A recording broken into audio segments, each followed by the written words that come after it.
হরে কৃষ্ণ। প্রিয় ভক্তবৃন্দ, জয় শ্রী গুরু গৌরাঙ্গ, জয় শ্রীল প্রভুপাদ। অনেকে কাঁদতে কাঁদতে বলেন, প্রভু আমরা জীবনে একটু সুখ পেলাম না। কেউ কেউ বলেন যে ভগবান আমার জীবনে কি কোনো সুখের সংস্থান রাখেননি। তো সুখের সন্ধানে সবাই ঘুরছেন। তো বিশেষ করে ভক্তরা এই সব অভিযোগগুলি করেন। তখন আমরা শাস্ত্র দেখি যে শাস্ত্র কি বলেছেন। শাস্ত্রে বলেছেন, যদি আপনি জীবনে একটু সুখ না পান, যদি আপনি জীবনে বিসৃষ্ট হয়ে যান, তাহলে সেটি ভগবানের কৃপা বলে জানবেন। কারণ সংসার সুখ, জাগতিক সুখ আর পারমার্থিক অগ্রগতি, জাগতিক গতি সমস্ত একসঙ্গে হয় না। একসঙ্গে দু নৌকায় পা রাখলে কি হয়? মাঝখানে জলে পড়তে হয়। একটি নৌকা হলো জাগতিক সুখের নৌকা, আর একটি নৌকা হলো পারমার্থিক অগ্রগতির নৌকা। আপনাকে যে কোনো একটি বাছতে হবে। যার জীবনে সুখ কমবে, সে যদি পারমার্থিক অগ্রগতিকে সামনে এগিয়ে নিয়ে যেতে পারে, তাহলে তার চিরকালের সমস্যার সমাধান হবে। তাই জাগতিক সুখের পিছনে দয়া করে দৌড়বেন না। তাতে কোনো লাভ হবে না বা নেই। জাগতিক সুখ প্রকৃতপক্ষে সুখ নয়, এটি দুঃখেরই নামান্তর। সুখের মোড়কটি সুখের মতো, কিন্তু এটি দুঃখ, কিন্তু পরিণামে এটি দুঃখময়। তাই আমাদেরকে জানতে হবে যে আমার জাগতিক সুখ নেই, আমার সংসার সুখ নেই। এটি ভগবানের বিশেষ কৃপা। এই কারণেই আপনি ভগবানের প্রতি চরণে আত্মসমর্পণ করতে পেরেছেন বা পেরেছি। যারা সংসারে খুব সুখে রয়েছে, ছেলে মেয়ে স্ত্রী পুত্র বাড়ি গাড়ি, তাদের ভগবানের দিকে তাকানোর সময় হয় না। কখন তাকাবে? তারা তো সুখে মজে রয়েছে।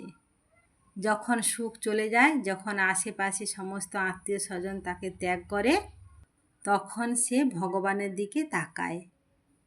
অসহায় হয়ে একটা সময় ভগবানের চরণ দুটো আঁকড়ে ধরে তাকে বলে, হে কৃষ্ণ, হে গোবিন্দ, তুমি ছাড়া আমার আর কেউ নেই। তুমি আমার একমাত্র আশ্রয়। দয়া করে তুমি আমাকে রক্ষা করো। সেই অবস্থায় যারা পতিত হয়, অনেকে মনে করেন তারা খুব দুর্ভাগা, কিন্তু শাস্ত্রের বিচারে তারা খুব সৌভাগ্যবান। কারণ ভগবান বলেছেন, যাকে আমি বিশেষভাবে ভালোবাসি, বিশেষ কৃপা করি, তার সব ধন সম্পদ আমি কেড়ে নিই। তার সুখ শান্তি, জাগতিক সুখ আমি কেড়ে নিই, যাতে তারা কেবলমাত্র আমার চরণে আশ্রয় নিতে পারে। নারদ মুনির পূর্বজন্মে তার সারা পৃথিবীতে মাত্র একজন ছিলেন আপন ব্যক্তি, তিনি ছিলেন তার মা। নারদকে আরও বেশি কৃষ্ণের শরণাগত হওয়ার জন্য ভগবান তার মাকেও কেড়ে নিলেন। হঠাৎ করে সাপের দংশনে মায়ের মৃত্যু হলো।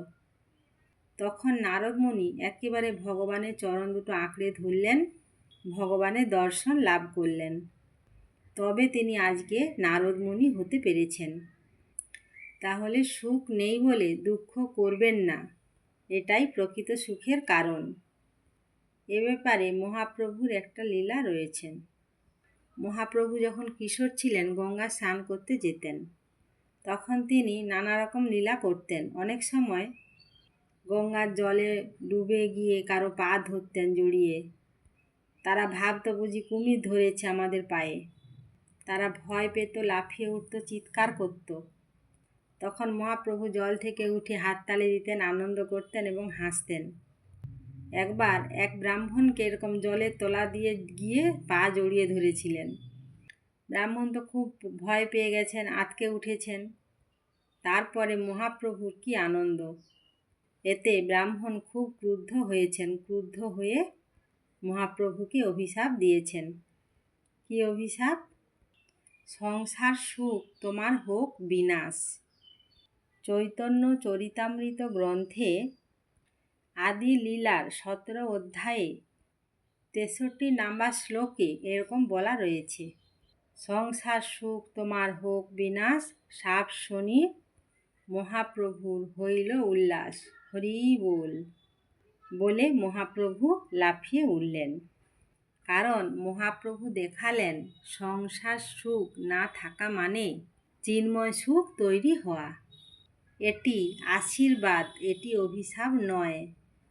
তাই যারা যারা সংসারে সুখী নেই বলে দুঃখ করছেন, যারা চোখে জল ফেলছেন, চোখের জল মুছে ফেলুন, কারণ এটি ভগবানের বিশেষ কৃপা।